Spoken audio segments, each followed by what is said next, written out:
বাংলাদেশে বিনিয়োগ উৎসাহিত করতে ২০০ বিনিয়োগকারী নিয়ে আগামী মাসে বাংলাদেশ সফরে আসছেন চীনের বাণিজ্যমন্ত্রী ওয়াং ওয়েনটাও। বিডা ও বেজার নির্বাহী চেয়ারম্যান চৌধুরী আশিক মাহমুদ বিন হারুন গতকাল বুধবার ৯ এপ্রিল এ তথ্য জানিয়েছেন।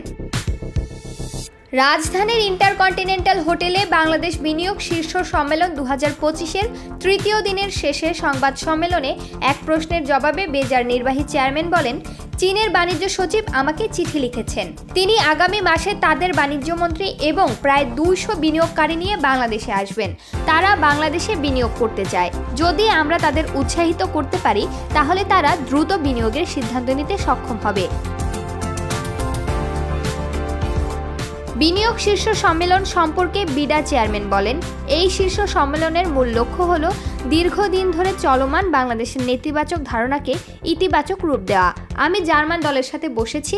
তাদের দলের প্রায় ৮০ থেকে ৯০% সদস্য প্রথমবারের মতো বাংলাদেশে এসেছেন। তারা সকলেই বলেছেন যে আমাদের আরও জার্মান বিনিয়োগকারী বাংলাদেশে আনতে হবে। তিনি আরও বলেন, চীনের হোন্ডা কোম্পানির সাথে ইতোমধ্যেই $১৫০ মিলিয়ন বিনিয়োগ চুক্তি স্বাক্ষরিত হয়েছে। আরও বিনিয়োগ আনতে নির্দিষ্ট দেশগুলোকে চিহ্নিত করে তাদের সাথে বৈঠক করাই শ্রেয় হবে।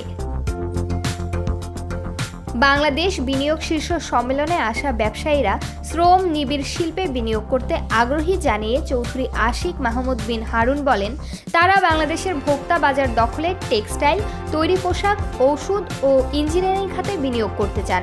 প্রতিরক্ষা শিল্পে আমাদের বিনিয়োগের পরিকল্পনা রয়েছে। প্রমা কান্তা কোয়েল, বার্তা 24।